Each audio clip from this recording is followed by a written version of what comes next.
Buenas tardes, subdirectora general del libro, directora de la Biblioteca Nacional, amigas y amigos.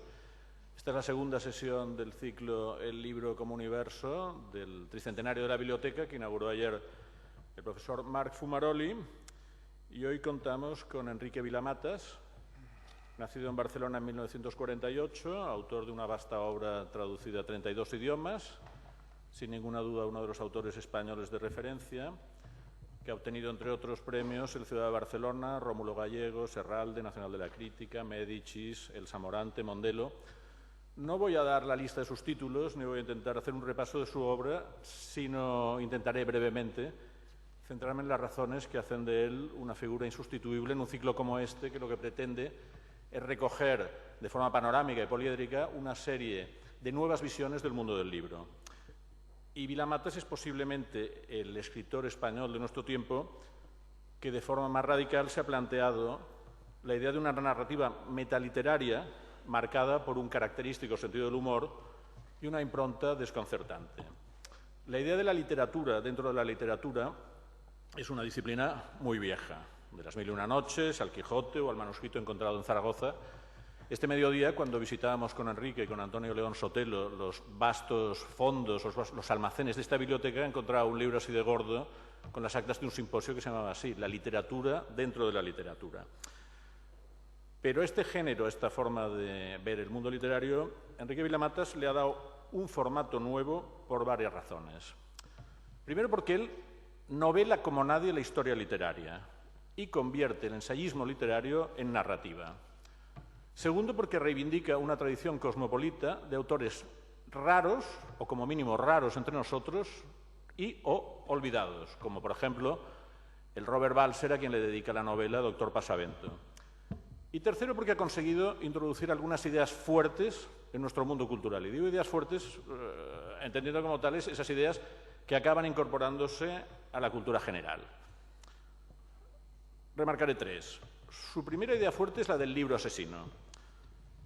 Enrique Vila-Matas publica en 1977 La asesina ilustrada, que es una novela que introduce una idea innovadora, aunque él dice que la ha sacado de Unamuno, que es la del libro que asesina a sus lectores, el libro que provoca la muerte de la gente que lo lee.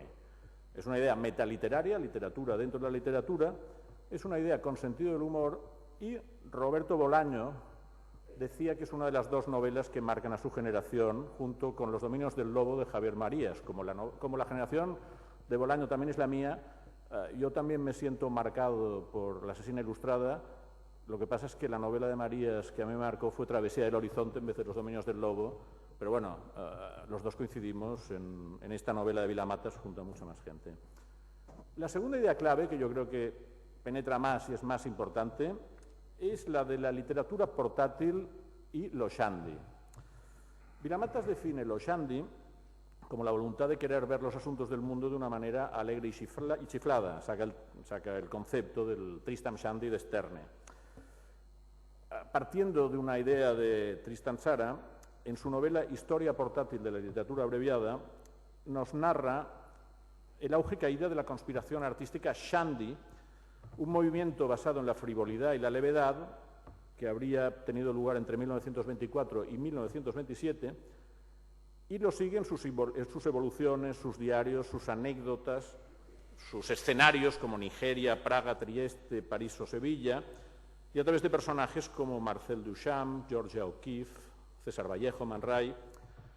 Julià Guillamón, que es un crítico catalán muy bueno y que ha estudiado la literatura de Barcelona, sugiere que en Historia abreviada de la literatura portátil, Vila-Matas aplica anécdotas vistas en Boccaccio y en la escena barcelonesa a la literatura europea de los años 20.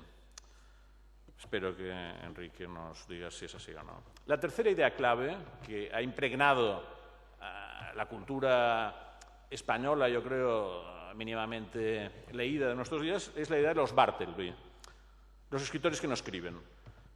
Esta idea, que aparece apuntada en la Historia abreviada de la literatura portátil, reaparece con mucha más fuerza en Bartleby y compañía, que en teoría consagra un universo de escritores improductivos, pero que, según Vila-Matas, no es exactamente esto, sino que no es solo escritores que no escriben, sino más bien personas que viven y luego dejan de hacerlo. Libros asesinos, Shandys, literatura portátil, Bartlesby. Si nos fijamos, estamos hablando de conspiraciones, de comunidades de pensamiento, y por tanto no estamos muy lejos de lo que ayer explicó Marc Fumaroli, que es que la cultura occidental se ha basado en contactos, en comunidades espirituales fundamentadas en la literatura. Lo que pasa es que lo que Fumaroli planteaba en términos de la gran herencia literaria europea, Enrique lo hace también en estos términos, pero de una forma desenfadada, de una forma lúdica, de una forma humorística, de una forma contemporánea. En su última novela, Aire de Dylan, que acaba de aparecer, la metaliteratura, la literatura dentro de la literatura reaparece. A través de todas sus páginas vaga el fantasma del padre de Hamlet, que es la referencia pesada por antonomasia, y Enrique le da ligereza. El indolente Oblomov, Cheever, Scott Fitzgerald, y todo ello en una búsqueda de manuscritos perdidos que nos hace pensar en los papeles de Asper de Harry James.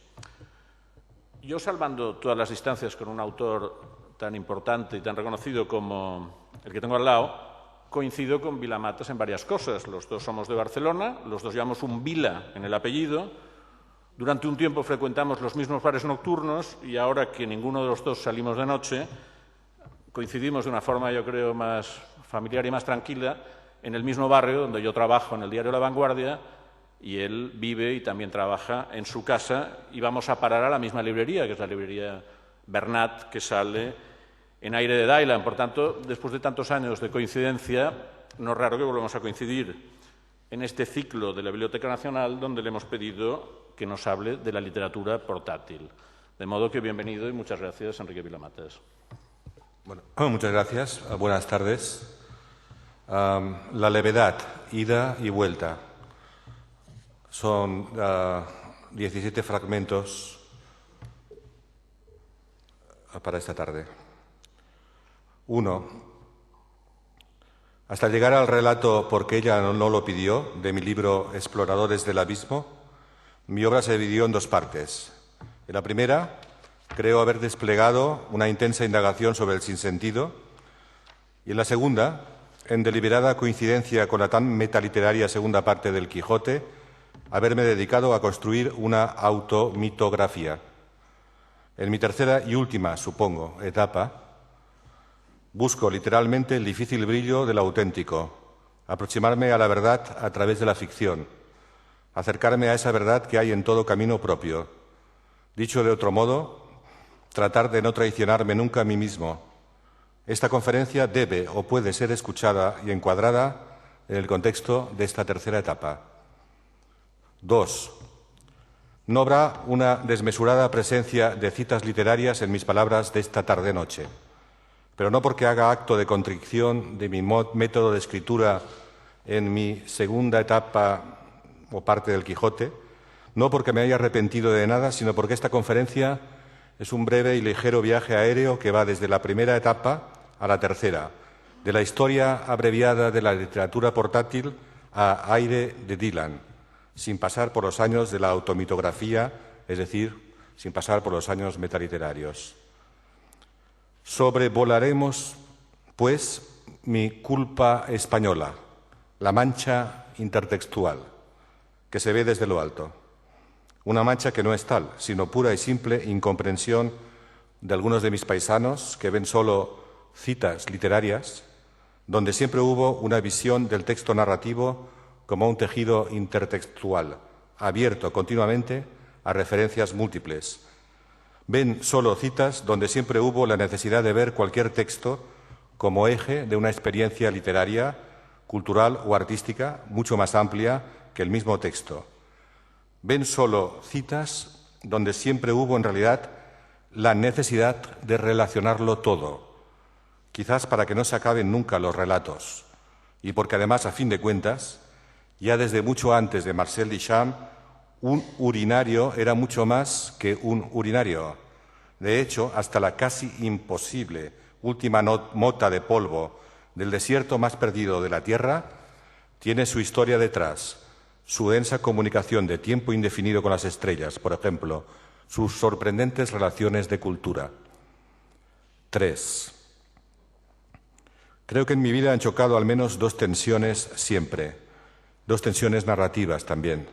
Afán, por una parte, de alcanzar cierto reconocimiento público de mis trabajos literarios, lo que podríamos llamar ser alguien en la vida, conviviendo todo esto con una contradictoria pulsión radical hacia la discreción, la necesidad de estar y la de no estar al mismo tiempo, y también la necesidad de escribir, pero a la vez la de dejar de hacerlo, y hasta la de olvidarme de mi obra.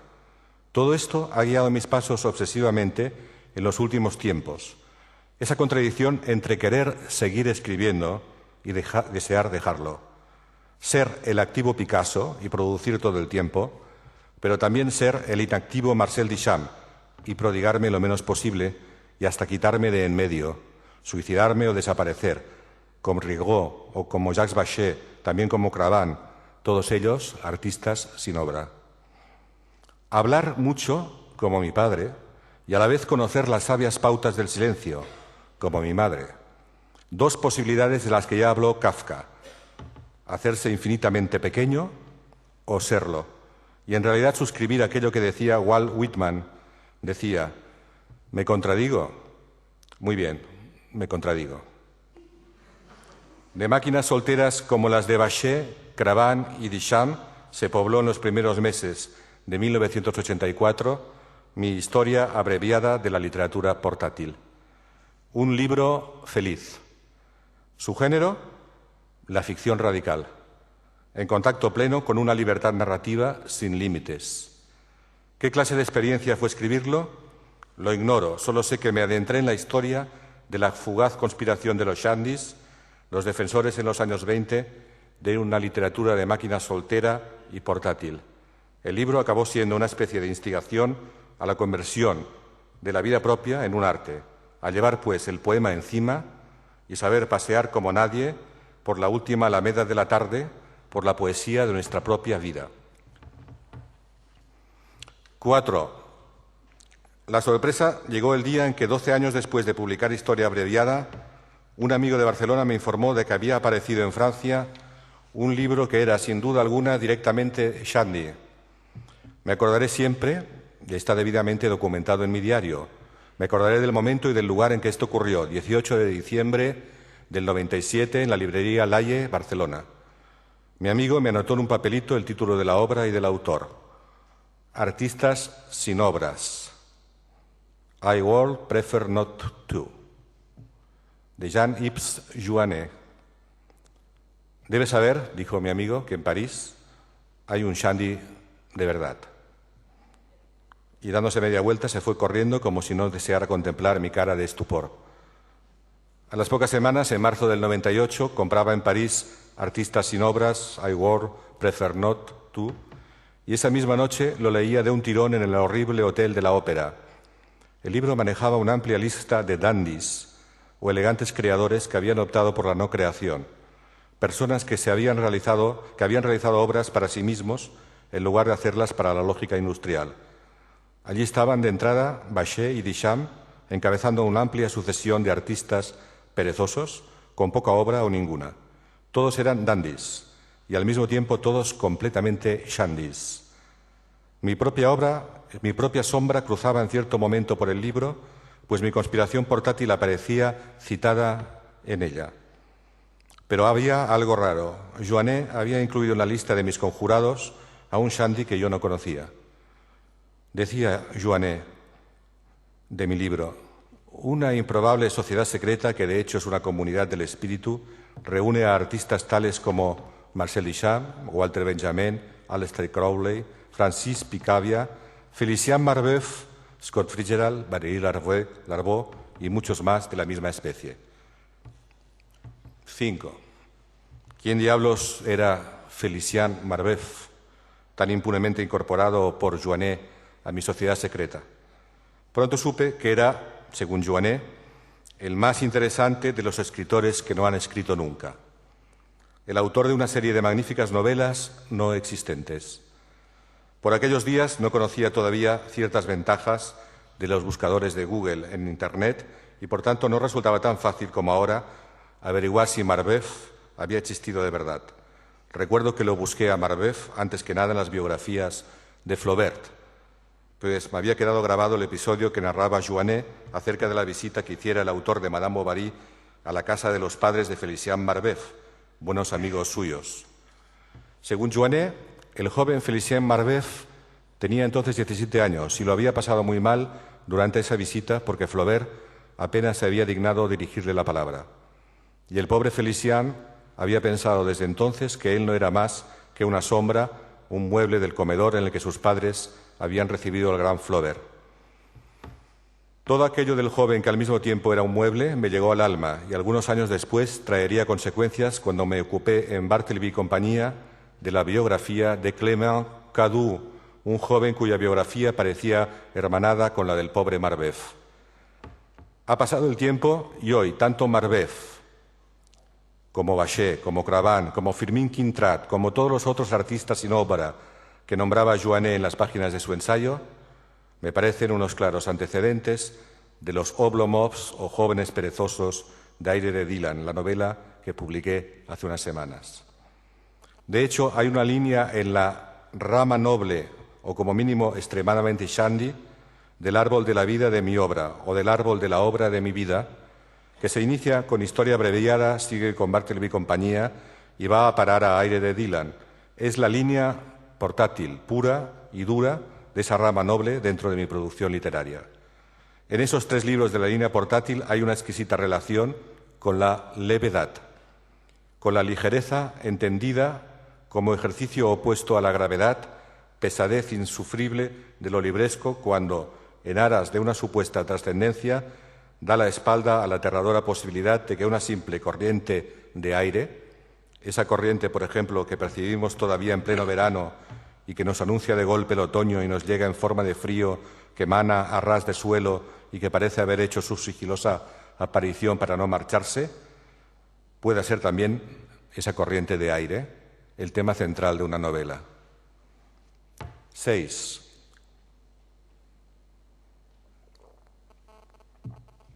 Cuando Historia abreviada de la literatura portátil se publicó en 1985, fue un libro visto por los críticos españoles más prestigiosos del momento como una obra light, en medio de la explosión eufórica y llana narratividad, se escribía, que en oposición al intrincado experimentalismo de la década anterior en España empezaba a darse en este país por aquellos días. Quiero precisar que el calificativo light fue utilizado despectivamente y que, sin embargo, la mayoría de las novelas españolas publicadas aquel año ya no las recuerda nadie, mientras que Historia abreviada, gran dinosaurio en miniatura, sigue ahí, como paradigma de la levedad, que no de lo light, de la levedad de la que se ocuparía 3 años después, en 1988, Italo Calvino, en su libro 6 propuestas para el próximo milenio, 6 conferencias escritas en 1984 y 1985 con destino a la Universidad de Harvard en Estados Unidos. La primera de ellas llevaba por título precisamente Lightness, levedad. Se nota que el autor veranea en Cadaqués, había dicho de mi libro la breve reseña que le dedicó El País en 1985 a Historia abreviada. En realidad lo que había ocurrido era simplemente que para el otro país, para el país que conocemos por España, al igual que para el reseñista del País, en definitiva para los 2 países, Marcel Duchamp era un desconocido. En 1988 pude por fin respirar mejor gracias a la llegada a España del libro de Calvino, libro que en aquellos años fue muy leído. Estamos en 1985, comenzaba diciendo Calvino. Estamos en este año, 15 años apenas nos separan de un nuevo milenio. Esto decía Calvino en el prólogo del libro. Quedaba claro que si había sido en 1985 cuando escribió ese prefacio, mi historia abreviada de la literatura portátil no podía haber nacido, como había especulado más de un escritor español pesado, de la lectura de aquel libro de propuestas calvinistas para el siguiente milenio. No pude explicarlo entonces, pero lo digo hoy. Toda la historia abreviada, la historia entera, nació de una idea estrictamente alcohólica, que tuve de repente una noche en un bar horrendo de Palma de Mallorca, llamado La Polilla. De hecho, me llegó la idea y me puse allí mismo a escribir el libro, mejor dicho, el título. Lo anoté en el margen de una página de un libro titulado Diario de signos, del mallorquín Cristóbal Serra, que llevaba conmigo aquella noche este libro. Lo anoté justo al lado del fragmento de Serra, que hoy sé que me inspiró la historia abreviada entera. El fragmento de Cristóbal Serra, un genio mallorquín casi desconocido, pero que existe, que vive todavía en la isla de Mallorca, y ahí está para quien quiera descubrirlo. El fragmento de Cristóbal Serra decía: estoy por lo corto en literatura. Hasta los libros inspirados los prefiero cortos. Jonás, la epístola de Judas. Hay muchos otros libros entre los inspirados que merecen, si no igual, parecida atención, pero a estos no los releo tanto. Es decir, que decía que releía solo los libros cortos, breves. Al lado de esa reflexión de Serra sobre lo corto en literatura, encontré el otro día las pruebas del primer esbozo del futuro título de mi libro. Escrito en la polilla. Escribí en un primer momento epifánico, sin saber qué clase de libro trataba de hacer. Está escrito ahí el título, que era, en un primer momento, incomprensible, pero ligera historia móvil abreviada de la literatura portátil del siglo. Días después abrevié el título. 7. Como ya desde el primer momento de publicarlo tuve que defenderme del San Benito de autor light, fue para mí de inolvidable y gran ayuda el artículo que hacia 1989 publicó Gonzalo Torrente Ballester en ABC, en el que, comentando la propuesta de levedad de Calvino, decía que ésta difícilmente encajaba en la poética novelística de la literatura española, una literatura, especialmente la castellana, decía Torrente, grave por definición, además de falta de cualquier sentido del humor. Los países ibéricos con salida al mar, según Torrente, escapaban de esa gravedad, tenían mayor imaginación y humor. Cervantes, a fin de cuentas, decía Torrente, era Cervantes y de segundo apellido Saavedra, es decir, su apellido materno era de procedencia gallega, tenía salida al mar. Eso explicaría el sentido del humor del Quijote, ya no digamos su imaginación, propia de los países con mar, menos habitual en los mesetarios. Me aferré como un loco a este artículo de Torrente Ballester para explicar desde mi soledad light a quien quisiera oírme que con mi historia abreviada no había cometido ningún delito, y además aquel breve ensayo narrativo sobre una conspiración portátil, ligado directamente al Tristram Shandy de Laurence Sterne y por tanto al Cervantes, del Quijote, entraba perfectamente dentro de la propuesta de levedad del libro de Calvino. Hice artículos sobre la cuestión y así fue como, casi sin darme cuenta, la injusticia de aquel calificativo light y otras ofensas posteriores fueron convirtiéndome en el escritor combativo que, con mayor o menor intensidad, esto ha ido dependiendo de las circunstancias de cada momento, he venido siendo desde entonces. Sentirme en un pie de guerra continuo contra algunos monstruos me ha ayudado, por fortuna, a estar siempre cerca de aquella definición tan certera de Roberto Bolaño sobre la vida y la escritura. La literatura, decía Roberto Bolaño, se parece mucho a la pelea de los samuráis, pero un samurái no pelea contra otro samurái, pelea contra un monstruo. Generalmente sabe, además, que va a ser derrotado. Tener el valor, sabiendo previamente que vas a ser derrotado, y salir a pelear. Eso es la literatura. 8. El día antes de que llegara a las librerías mi novela Aire de Dylan, sentí verdadero miedo y les aseguro que me creció la barba más de lo habitual, lo que me hizo recordar unas palabras del torero Belmonte a Chávez Nogales. Decía Belmonte: el día en que se torea crece más la barba. Es el miedo, sencillamente el miedo. Durante las horas anteriores a la corrida se pasa tanto miedo que todo el organismo está conmovido por una vibración intensísima, capaz de activar las funciones fisiológicas, hasta el punto de provocar esta anomalía que no sé si los médicos aceptarán, pero que todos los toreros habrán podido comprobar. Los días de toros, la barba crece más aprisa. Bueno, nunca el día anterior a la publicación de uno de mis libros me había crecido tanto la barba. El miedo venía de muy lejos, de haberme sentido a lo largo de meses y meses mientras escribía la novela. Me había sentido como Marcel Duchamp en la edad madura, cuando, falto de ideas que superaran a las que ya había tenido en vida, decidió profundizar en lo más tempranas y juveniles, convencido de que éstas podrían llegar a revelársele en una hipotética nueva etapa de su obra con mayor calado y complejidad. Haber estado profundizando incesantemente, mientras escribía Aire de Dylan, en las mejores ideas de mis mejores días, terminó por causarme, en cuanto llegó la fecha señalada de la salida del libro, un gran temor a que pocos percibieran que había jugado con fuego y me había atrevido a ser lo más fiel posible a mí mismo.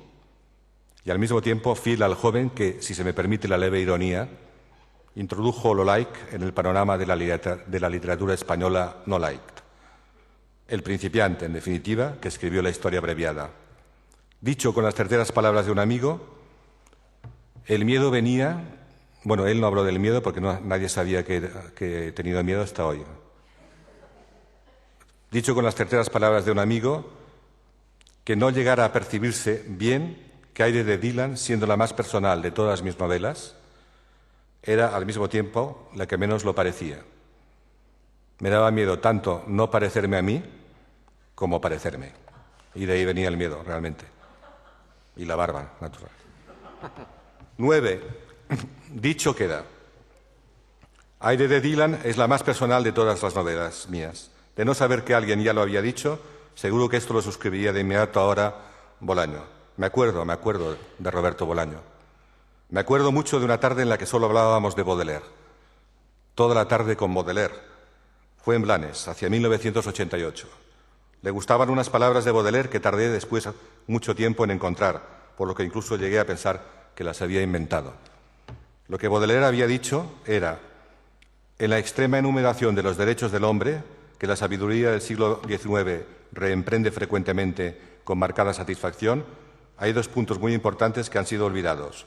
Son el derecho a contradecirse y el derecho a irse. Uno y otro derecho se hallan en el origen mismo de Aire de Dylan, donde tenemos por un lado a un veterano narrador que se contradice al escribir la novela, pues había prometido a sí mismo no escribir ninguna otra, y por otro tenemos a Vilnius y Débora, personajes jóvenes centrales de la historia real que narra el libro, dos jóvenes que defienden su derecho a irse, es decir, su derecho a apartarse, a desentenderse de la estupidez general, a negarse a colaborar con el sistema, con cualquier sistema, a ser unos Oblomovs completos. Como se sabe, Oblomov es el personaje radicalmente gandul de la literatura rusa. Uno y otro derecho, a la contradicción y a irse, se hallan en los dos extremos de la novela y funcionan atrayéndose y repeliéndose como polos opuestos. De esa tensión entre el narrador y la pareja de redomados indolentes va surgiendo el libro. El narrador contradiciéndose. Quisiera dejar de trabajar el narrador, pero las circunstancias le obligan a seguir. Los otros, los jóvenes, reivindicando su derecho a irse, a apartarse, mirando seguramente al narrador con la misma compasión que tenía Oblomov para los escritores trabajadores. Una cita de Oblomov, la novela rusa. Escribir de noche, ¿cuándo dormirá? Seguramente gana más de 5.000 al año, eso sí que está bien, pero escribir todo el tiempo, derrochar el alma, el pensamiento en menudencias, cambiar de convicciones, comerciar con la inteligencia, la imaginación, violentar a la propia naturaleza, sufrir la inquietud, la indignación, no conocer el reposo y estar siempre en movimiento, y escribir siempre, ser como una rueda, una máquina, escribir mañana y pasado mañana, en días de fiesta, en verano, escribir constantemente. ¿Cuándo podrá detenerse y descansar? Pero qué desgraciado. 10. Hay que ser absolutamente moderno, dijo Rimbaud. Y 1 siglo y medio después sufrimos aún las consecuencias. Además de intimidatoria, la frase ha dejado innumerables víctimas, entre ellas muchas damas de la sociedad que aspiraron neciamente al frasco de la vanguardia, artistas y escritores con frecuencia mediocres, pero decididos a todo con tal de seguir la consigna de lo que los había cegado. En los últimos tiempos tenemos noticia constante de este tipo de mediocres que encima no se dan cuenta que de nada sirve que sean ellos mismos quienes digan que son innovadores, pues a la larga, si son revolucionarios o tecnoplastas, lo habrá de juzgar el digital tribunal del tiempo, siempre implacable. Dickens o Kafka nunca presumieron de cambiar la historia de la literatura, ni la historia de nada, y sin embargo la cambiaron. Es una prueba de que para transformarla no se necesita ir vestido al último grito. El dadaísta Ferdinand Goll, por ejemplo, presumió de ponerlo todo de patas arriba y hoy nadie le recuerda. Si mi generación murió de Thomas Bernhard, aunque la mayor parte murió solo de costumbrismo, algunos sectores de las siguientes generaciones van camino de asfixiarse de tanta pesadez, inercia y opacidad del mundo que se adhiere a la escritura de sus campanudos teóricos de lo nuevo.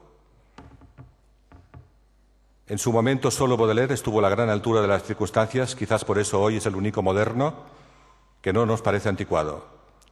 Brummel nos enseñó que la cumbre de la elegancia es la simplicidad absoluta, y Baudelaire nos enseñó que la modernidad máxima se alcanza no siendo moderno, limitándose uno, obligado por los sucesos de su desdichado tiempo, a encarnar el estilo del arte cuando éste alcanza el punto de madurez extrema que las civilizaciones envejecidas producen. De hecho, la famosa revolución de Baudelaire fue de orden conservador. Había leído a Joseph de Maistre y a Chateaubriand. Chateaubriand fue el primero en hablar de modernidad. Y aprendió de ellos, como ha escrito Christopher Domínguez Miquel, el secreto de la innovación anacrónica, dice Miquel, la capacidad de traducir aquello que parece provenir de una lengua muerta. De hecho, mentalmente fue más fiel Baudelaire al pintor inglés y a la Edad Media que al romántico de Lacroix. Y en realidad lo que más le interesó no fue lo moderno, sino buscar su esencia. La buscó en el interior de los instantes, en la volatilidad y precariedad de estos, en su timbre irreductible a toda historia verdaderamente nueva y a su condición de frágil presente en el que tarde o temprano acabamos siempre topando con alguna forma posible del vacío. Como ese día en que le mostraron ese fetiche africano, una pequeña cabeza monstruosa tallada en un trozo de madera por un pobre negro. «Es realmente fea», le dijo alguien. «Cuidado», dijo Baudelaire, «podría ser el verdadero Dios».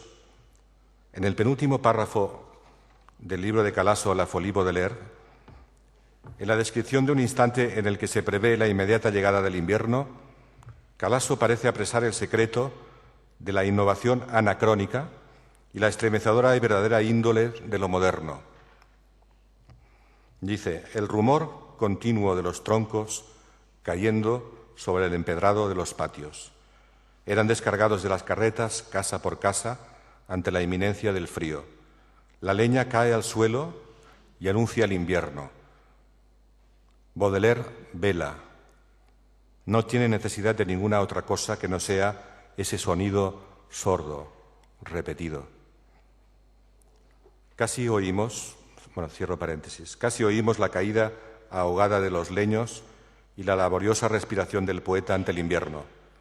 Baudelaire vela, se prepara para escribir, con su habitual nervio pero con elegante simplicidad, unos versos que hoy son leyenda, pero también, por pertenecer a nuestro más rabioso y patético presente, son lo más moderno que uno puede leer en estos días en los que todo trágicamente se repite.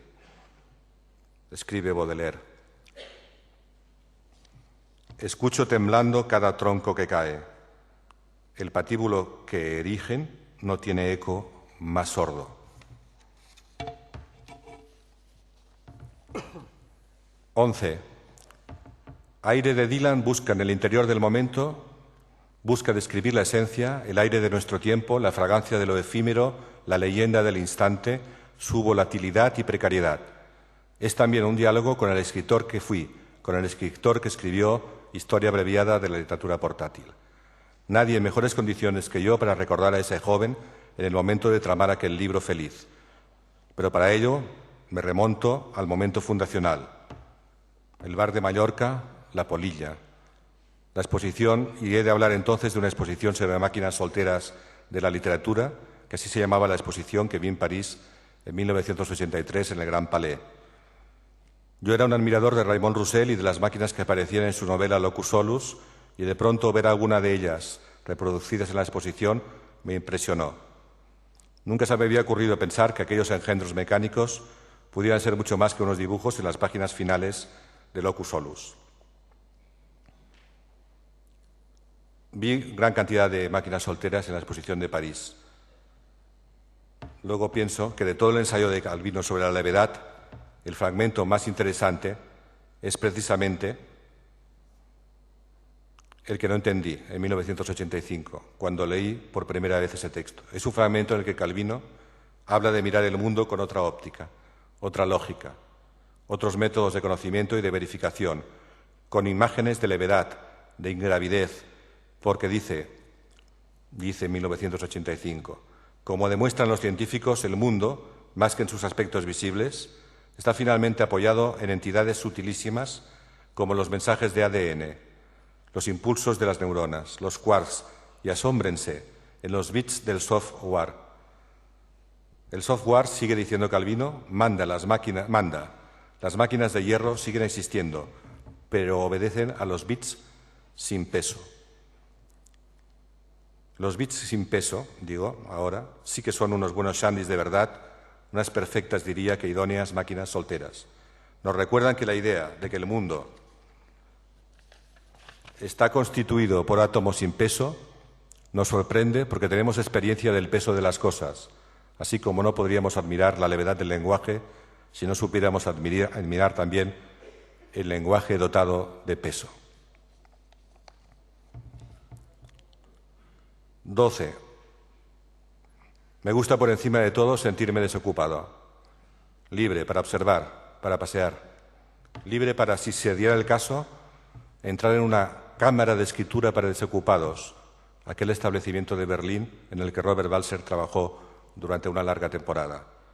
Me gusta decir de vez en cuando que con aire de Dylan he tratado sobre todo de divertirme. Quise divertirme, recuerdo que decía a menudo Duchamp cuando le preguntaban por aspectos de su obra.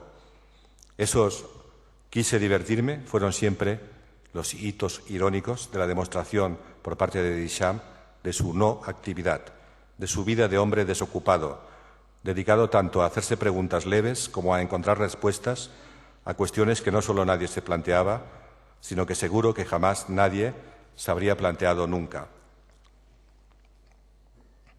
13. Hacer del lenguaje un elemento sin peso que flota sobre las cosas como una nube. Hacer del lenguaje un elemento sin peso que flota sobre las cosas como una nube. 14. ¿Qué edad tenía Hamlet? 15. ¿Y por qué Hamlet regresó a Dinamarca? 16. Escribir todo el tiempo, derrochar el alma, el pensamiento en menudencias, cambiar de convicciones, comerciar con la inteligencia, la imaginación, la levedad, dar conferencias y escribir siempre, ser como una rueda, una máquina, escribir mañana y pasado mañana, en días de fiesta, en verano, escribir constantemente. 17. Imagino que tengo 95 años y que agonizo. Un joven poeta de 20 años se acerca a mi lecho mortuorio y me pide consejo respecto a la escritura. Apenas me queda aliento para responderle. ¿Qué le diría? Le diría: vive y averigua quién eres.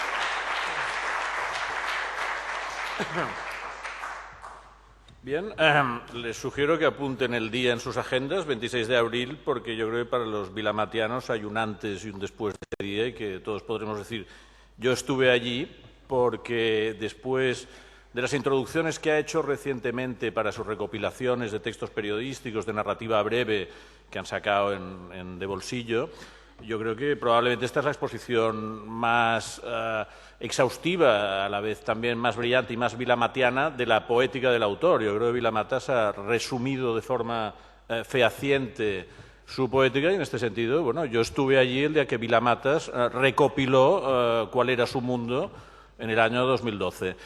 Por tanto, vamos a abrir el debate a los espectadores y a los vilamatianos un rato, hasta que Antes la directora diga que... Tengo que decir que me he sentido muy atado al texto debido a que tenía que leerlo, que ya estaba en plena contradicción con muchas cosas y entonces de acuerdo, y que no estoy acostumbrado a leer conferencias, es decir, que me he sentido atado, pero al mismo tiempo muy desatado. Que conste que Sergio Vila San Juan me dijo que hablara de lo portátil y sin mediar más comentarios, yo tenía que hablar de lo portátil. Bueno, y eso fue una oportunidad extraordinaria para esta conferencia. Claro, pero yo creo que de forma portátil y de forma ligera esta muleta te ha servido para hacer una reflexión general omnicomprensiva. Sí. Ha sido perfecto porque me ha conducido hasta esta conferencia. Bien, ¿quién empieza? Tenemos aquí un periodista cultural de primera fila en la primera fila, que es Pello Riaño, por tanto le doy la palabra, pero un periodista cultural siempre tiene una pregunta en la punta de la lengua. Gracias. Me gustaría preguntarle precisamente por esa última frase, si ha averiguado usted quién es. Bueno, en esto estoy, ¿no? En esto estoy. Alguien me dijo hace poco, si lo averiguas y lo cuentas, ¿qué vas a hacer después, no? De modo que en esto estoy y se trata de un retorno a los orígenes, que eso he dicho que era una indagación, la primera etapa de la obra sobre el sinsentido. Y por tanto estoy en esa etapa inicial, pero después de haber pasado la segunda etapa, que es la segunda, el segundo Quijote, de alguna forma, ¿no?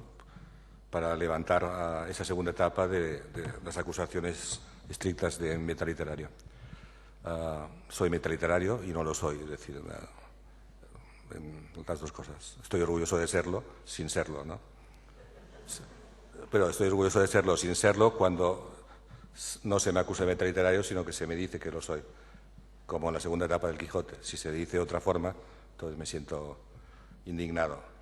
De hecho, en mi web titulé esta conferencia de hoy para Continúa el combate, que es aquello que decían en mayo del 68 por la mañana, continuar el combate. Continúa el combate. ¿Qué combate? Un combate imaginario con los supuestos adversarios de lo que hago. Han sido el motor de todo, siempre. Y si fallan algún día, tendré que indagar todavía más quiénes son ellos. Vamos, a mí me gustaría preguntarte por qué esta afición a las conspiraciones, a las órdenes secretas, como la que servía de hilo conductor a tu novela anterior en torno a los joycianos que también de forma clandestina se reunían. ¿Qué tiene la conspiración que no tenga la vida diaria normal? Bueno, precisamente esto, la literatura visto como un complot contra la realidad, vista de esta forma. Es decir, como lo que he dicho. De algún modo... Amplíalo un poco. Presentar una realidad distinta a la que entendemos que es la realidad, ¿no? Una realidad paralela, comunicada con la realidad que entendemos que es la nuestra, pero paralela, un mundo paralelo a esa realidad. Y por lo tanto, un complot, la literatura entendida como una conspiración permanente contra el lenguaje, digamos, predominante también, contra el lenguaje, digamos, dictatorial de la televisión, de nuestro ambiente familiar, del ambiente de trabajo, todos los lenguajes en sí, todos puestos en entredicho, un lenguaje distinto, diferente, que se refugia en la literatura y que desde allí ataca, conspira contra la realidad y conspira de forma secreta, es decir, dice que hay una sociedad secreta, pero en realidad la verdadera sociedad secreta no aparece en el texto, sino que conspira por su lado, si no, no sería tan secreta. Es decir, despista a los policías que vigilan la obra, mi obra en este caso. Hay un tema, tú que eres un escritor un poco kafkiano, que también recorre tu obra, incluso hay un libro de relatos tuyo que se llama Hijos sin hijos. Tú has teorizado sobre esta idea de los hijos que no tienen hijos y es la idea del padre. Y en este nuevo libro que acaba de publicar Seix Barral, el tema es el fantasma del padre, ¿no? ¿Qué es el padre en tu obra que no has explicado en esta conferencia? Hombre, el padre ha adoptado muchos papeles en diferentes obras, ¿no? Todos tenemos padre, es decir, que en realidad el padre representa la herencia que recibimos del pasado, ¿no? Y mi obra pues se levanta contra esa herencia de alguna manera. Intenta levantarse contra esa herencia. En el caso más prosaico de Aire de Dylan, parte de una idea que no pude llevar al libro. La idea era que un hijo, a la muerte de su padre, recibe tanto la memoria como la imaginación paternas, íntegras.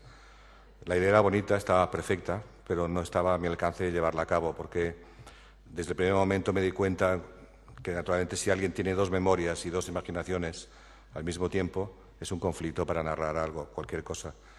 Alguien que tiene dos memorias, ¿no? Entonces, lo suavicé haciendo que el personaje del hijo de Vilnius haya recibido un golpe al caerse y tenga parcialmente la memoria y la experiencia paternas, que aparecen aleatoriamente en su cabeza, de modo que se puede leer de una forma realista como que sufre un pequeño delirio, o bien que también se puede leer de una forma realista, menos realista, que el padre no ha abandonado la tierra todavía, que está, como todos sabemos, como tantos muertos que dan vueltas durante un tiempo en torno a nosotros después de su muerte y luego se pierden en el espacio infinito.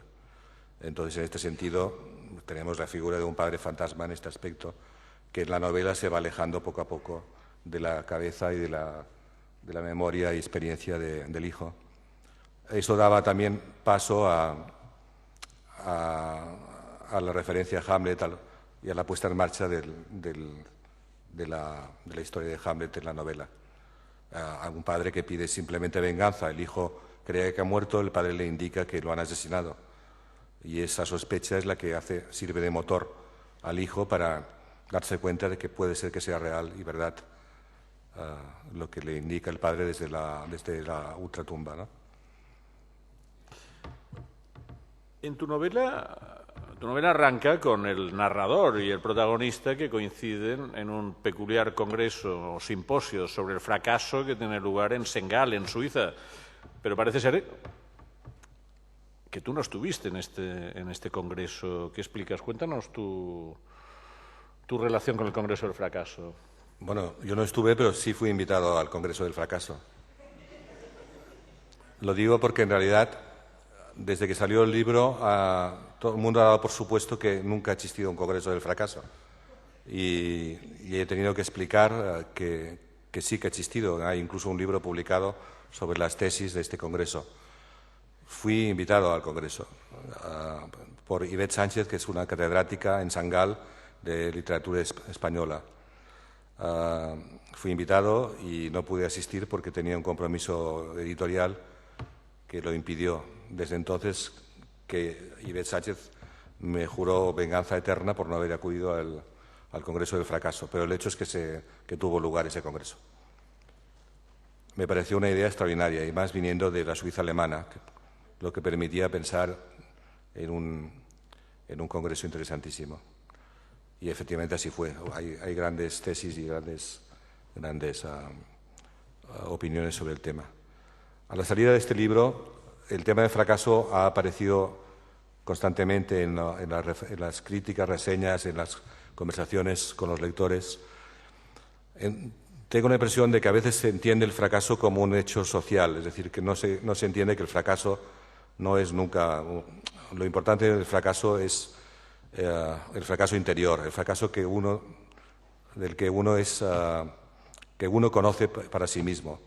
Los fracasos que nosotros sabemos personales, pero que no son fracasos de tipo social, sino de encuentro con uno mismo y saber dónde, por ejemplo, se ha fallado dentro de la elaboración de una novela. Quiero decir que el fracaso, hablo yo de un fracaso interior, nunca de un fracaso de cara de puertas afuera. Soy consciente además de que el éxito conduce al infierno, es decir, el éxito, aparte de ser una ordinariez, conduce directamente al infierno, como aquella película de Barton Fink de los hermanos Coen, ¿no? Un guionista de éxito le invitan a Hollywood y acaba en un hotel que es el infierno mismo, acaba devorado por el éxito. Y soy consciente de que éxito y fracaso se cruzan, son polos opuestos que se encuentran. He visto que es un tema que interesa muchísimo, porque hoy en día se habla mucho de esto, de alguien que ha triunfado, alguien que ha fracasado, y esto está separado por algo una frágil lámina de papel que separa el triunfo del fracaso en todo. Sí se trata de un fracaso interior, creo, algo que uno sabe, conoce.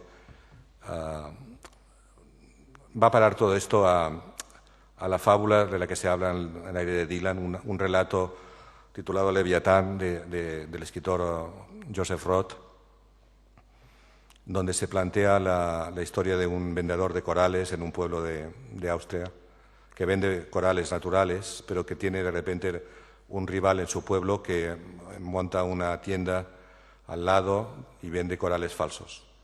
Durante un tiempo el vendedor de corales falsos enriquece mientras que arruina al vendedor de corales verdaderos.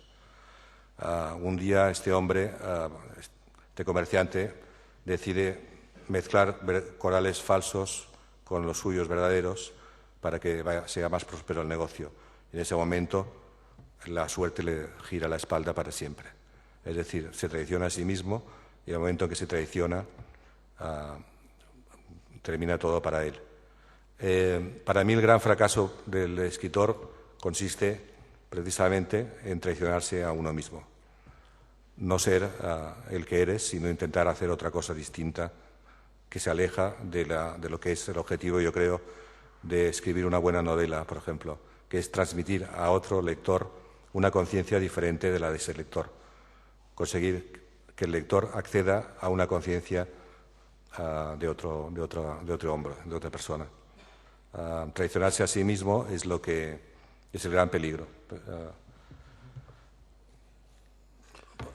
Por eso el camino que he emprendido un poco es un camino de búsqueda de cierta de investigación sobre mi propia verdadera identidad y sobre todo de no escaparme del camino que empecé en un momento determinado, un camino propio. Tú que eres un escritor que muy a menudo ha escrito sobre cine, en Aire de Dylan hay uno de los hilos conductores, es la búsqueda que hace el protagonista en torno a si una frase que se pronuncia es de Scott Fitzgerald y cómo aparece en una película en la que Scott Fitzgerald participó en el guión. Y para seguir esta historia, el protagonista viaja hasta Los Ángeles y se va a una especie de valle donde vive un guionista muy anciano, de 90 años, al cual le va, como en la tradición artúrica, le va a plantear la pregunta, ¿no? ¿Qué hay de cierto en toda esta historia? ¿Hiciste este viaje a California? ¿Este guionista existe? Vamos a ver. La frase es: cuando oscurece, siempre necesitamos a alguien. Está en la película Tres camaradas, en la que uno de los dos guionistas fue Scott Fitzgerald. Se ha pasado una vez por televisión en el programa de José María García. No se ha vuelto a pasar en España. Estuvo prohibida en época de Franco porque era un ataque a los nazis dentro de la película. Entonces no se ha vuelto a ver y no se ha comercializado en DVD. Esto por un lado. El día en que se pasó la película en el programa de García, de esto hará unos 12, supongo, años, o 15, 12, cuando hay un momento en que alguien dice: cuando oscurece siempre necesitamos a alguien. Entonces yo anoté esta frase. Luego me pareció que era de Scott Fitzgerald y no del otro guionista. En el coloquio que siguió, todo el mundo habló precisamente de que esa frase tenía que ser de Scott Fitzgerald. Después, durante años, esta frase la utilicé como cita de Scott Fitzgerald, como si fuera de él, en muchos artículos y textos. Luego constaté el éxito que tenía entre la gente. Todo el mundo estaba de acuerdo y a veces había gente que incluso cuando oscurecía pensaba que necesitaba a alguien. O sea que la frase se iba introduciendo entre los lectores de mi obra. Y hace poco, hace 2 o 3 años, en Facebook me hicieron una entrevista colectiva en el Facebook leyendo a Vilamatas, y una de las preguntas fue, la frase de Scott Fitzgerald, cuando oscurece, siempre necesitan a alguien, ¿es de Scott Fitzgerald o es suya? Entonces, ante esta pregunta, tuve un momento de duda, es decir, porque llevaba 12 años dando por supuesto que era de Scott Fitzgerald, y pensé, no que fuera mía, sino si estaba yo convencido de que era de Scott Fitzgerald, porque jamás había vuelto sobre la posibilidad de que no fuera de Scott Fitzgerald, sino del otro guionista. A partir de ahí, eso puso en marcha la idea de que debería investigar la frase, de quién era, de uno de los dos. Pero este guión se escribió en el año 1933. Entonces, la idea de viajar a Los Ángeles, a Hollywood, para investigar de quién de los dos guionistas era la frase, era complicada, sobre todo porque no sé inglés. Pero aparte de este pequeño problema, aun sabiendo inglés, creo que es difícil encontrar a alguien en Los Ángeles hoy en día que sepa algo de quién puso en el guión esta frase. Entonces, en Barcelona tenemos a un sabio que sabe todo sobre la época dorada de Hollywood, que es Javier Coma, y es un señor con el que yo nunca jamás le había dicho quiero verte y hablar contigo un rato, es decir, pero le dije si podíamos quedar, quedé citado con él, y ante su extrañeza le interrogué sobre esta frase. Le pregunté por la frase y entonces él me dijo todo lo que sabía. Me dijo, bueno, es difícil que sea de Scott Fitzgerald porque en vez de 2 guionistas, en realidad hubo 8, y aparte de que había 8, en realidad el que casi todo el rato escribía el guión era el productor, Mankiewicz. Bien, entonces quedaba una opción que era viajar a Los Ángeles e intentar averiguar esto, o bien imaginar el viaje.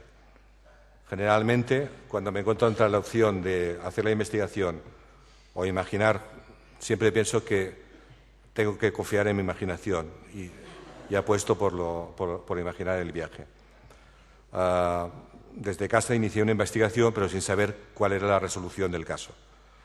La hallé de una forma asombrosa porque aún hoy en día me pregunto quién fue el que me dijo el desenlace de esta historia que está dentro del libro. Esta situación entre imaginación e investigar, bueno, digamos antes de que me olvide que la indagación es obvio que va más allá, es decir, cuando encuentro en la novela al hombre que realmente escribió la frase, no encuentro más que al hombre que en el 33 escribió la frase, pero ese hombre seguramente la escribió porque había oído algo sobre oscurecer o sobre necesitar a alguien que había dicho su abuelo o su bisabuela, pero esa frase desde luego no salía únicamente de este hombre, había que ir más hacia atrás, y eso nos llevaba hasta la Biblia. En primer lugar estaba el verso, ¿no? El verbo.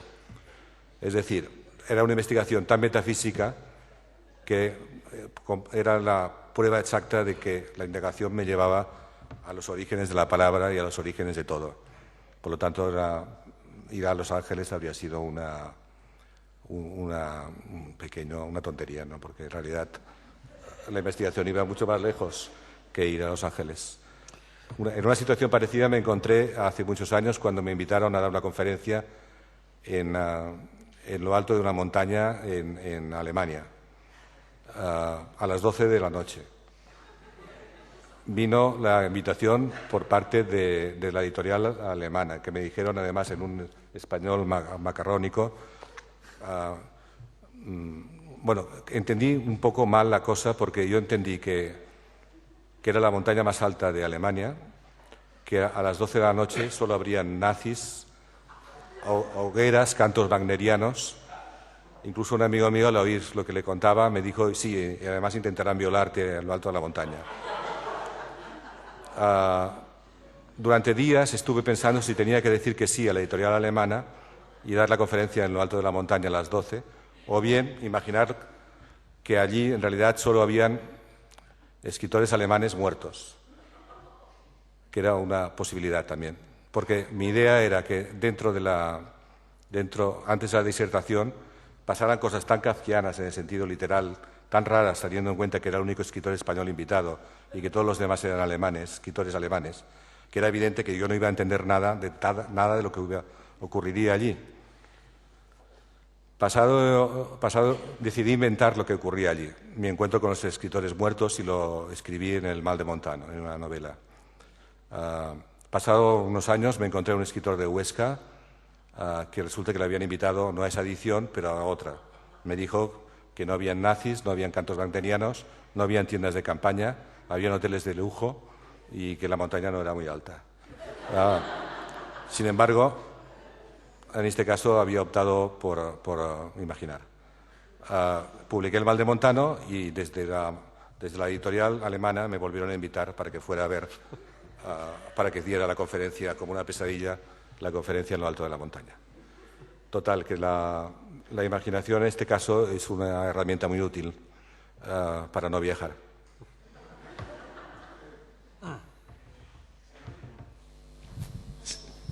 Pablo, continuando con el tema que estás hablando ahora de territorios, yo quería hacerte una pregunta sobre territorios tuyos, vilamatianos, que yo entiendo, y me refiero concretamente a tres. Uno sería las Islas Azores, que te refieres fundamentalmente en el viaje vertical, y que hicieses una referencia especial a Tabucchi, que aunque sea solo como homenaje, que acaba de fallecer, sería un espacio que yo creo que es tuyo, yo lo entiendo muy vilamatiano. Otro es el Faro de Sintra, que es un territorio que creo que es tuyo, que es muy, muy recurrente, y el último, que quizás sea menos entrañable, pero que es también tuyo, que sería Dublín. Esos tres espacios, las Azores, Dublín y el Faro de Sintra, y quizás haya otra más que no me recuerdo ahora, pero me gustaría que hablases un poco sobre eso, sobre territorios y sobre Tabucchi también, si merece la pena. Estos lugares sí que he ido y son territorios pues de la imaginación, pero recreada por el viaje. El territorio de las Azores es el territorio de la sensación de lejanía. Las Azores, tal como vio Tabucchi, está muy lejos de todo. Aunque si uno mira bien en el mapa, las Azores están a medio camino entre Lisboa y Nueva York. O sea, está más lejos Nueva York de Lisboa que las Azores.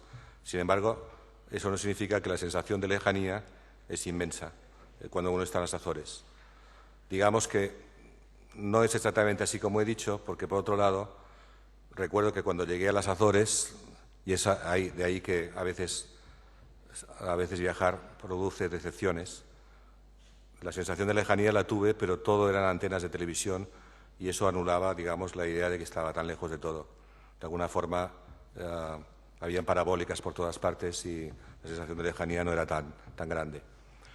Con Tabucchi es una historia que ya he contado mucho y que está en relación con el bar Peter's Bar, que está en las Azores, y donde, bien, yo inventé un recuerdo inventado, un recuerdo de Tabucchi que decidí que era mío, pero le inventé un recuerdo a él. Y él, por otra parte, eligió vengarse y en uno de sus libros inventó un recuerdo mío. Durante un tiempo nos aficionamos a inventar recuerdos de uno y de otro, hasta el punto de que en Madrid, en la presentación del libro de Tabucchi, Tabucchi antes de salir me dijo, cuenta que de niños éramos vecinos en Cadaqués. Entonces, cuando me tocó el turno, dije, conozco a Tabucchi desde que yo tenía 5 años y él 11, y él, éramos vecinos, yo le espiaba y subía a una tapia y cuando le veía le decía, Antonio, los adultos son estúpidos. Y Tabucchi me decía con 11 años, ya lo sé, no hace falta que lo repitas tanto, etc. A micrófono abierto se oyó al editor diciéndole a Tabucchi, pero esto es falso, ¿no? Y se oyó a Tabucchi diciendo, si lo dice Enrique, seguro que no. Después, la nota de prensa de los periódicos al día siguiente lo daba como cierto, porque ningún periodista tiene derecho a dudar de lo que se dice tan seriamente como aquel día se dijo. Después, por la calle, paraban a Tabucchi en Barcelona y le decían, ¿de verdad que es mentira lo que cuenta Enrique sobre la infancia? Tabucchi decía, en absoluto, es una verdad de Enrique. Pero era una verdad que en realidad había inventado él. Y así se fueron mezclando los recuerdos inventados hasta hacerse reales. Ahora, cuando salga de aquí y me preguntan si es verdad lo que diré que efectivamente lo es. Solo ustedes saben que puede ser que no lo sea. Realidad y ficción pueden llegar a mezclarse hasta tal punto que Tabucchi dio una conferencia en Portopim, las Azores, y les dijo, una conferencia además muy peculiar, porque era una conferencia para balleneros retirados. Y les dijo, en la fábrica de aceite de Portopim, que es la única que hay en la playa, les dijo a todos, y yo no estaba, pero está grabado, yo soy, dijo Tabucchi, un personaje de Vilamatas, les dijo a los balleneros, que significa una humildad tan grande por parte de Tabucchi, tan desconcertante, teniendo en cuenta que fue él el que descubrió Portopim y el que descubrió todo, ¿no? ¿Se me oye? Sí. Si usted tuviera la certeza de que en el año 2012 el mundo se acabara, ¿a cuál de las siguientes actividades Enrique Vilamata le dedicaría más horas? ¿A leer, a escribir o a pasear? Y la otra pregunta es, ¿qué tal va la orden de Finnegan? Me prepararía para la extraordinaria belleza que yo intuyo que tendrá el fin del mundo, que será un espectáculo impresionante, que seguramente no se retransmitirá por televisión. Me prepararía para este espectáculo. La orden del Finnegans, que está muy revuelta. Nos reunimos este 16 de junio por 5º año, sin nombrar caballero alguno, debido a que necesitamos reencontrarnos los 6 por primera vez, porque el año pasado fue conflictivo, cometimos una serie de errores que no vienen al caso. Entonces nos reunimos este año para hacer la reunión y al mismo tiempo preparamos un libro colectivo de los 6 en torno a nuestras infancias de caballeros. Vamos a contar la infancia. Es un libro en proyecto. Recuerda quiénes son los 6. Los 6 son Antonio Soler, Jordi Soler, Eduardo Lago, Marcos Giral Torrente y José María Garriga Vela. También hay una caballera irlandesa que se nombró el año pasado, por lo que yo entiendo que fue un pequeño error que no se sabe cómo se solucionará este año. De ahí que no hayamos nombrado caballero nuevo. Hola, a ver, tomando la idea de fracaso como abandono, ¿no? ¿Considera sus libros un fracaso? Es decir, ¿son libros terminados o abandonados? ¿No? Con eso, básicamente. Imagina usted a un joven que ha leído muchos libros, que tiene una cultura amplia, que ha sabido ver dónde están los defectos de los grandes autores, que ha estudiado perfectamente dónde han fallado los grandes autores, que tiene posibilidades, además, de escribir una novela perfecta, está convencido de que la va a escribir, tiene incluso un lugar para hacerla maravilloso, con vistas a un gran paisaje, que tiene clarísimo lo que va a hacer y que, sin embargo, que escribe la novela, la publica y además la novela es muy bien recibida. Sin embargo, él sabe que no ha llegado a alcanzar lo que había buscado y que creía que conseguiría, que era la novela perfecta, la revelación de su conciencia de una forma exacta, lo que no ha conseguido nunca nadie. Este joven conoce el fracaso más íntimo, del que hablaba yo antes. Es el fracaso del que sabe, como todos los escritores saben, que no ha llegado a donde quería llegar. De hecho, alguien dijo que los mejores escritores de la historia son en realidad escritores de segunda fila, porque ninguno ha alcanzado lo que se supone que se podría alcanzar y que no se ha alcanzado nunca. O sea, básicamente el arte quizás es una fatalidad, ¿no? O sea, está destinado al fracaso, ¿no? ¿O no? El arte es una temeridad, dices. Una fatalidad. ¿Cómo? Una fatalidad. Fatalidad. Entonces volvemos.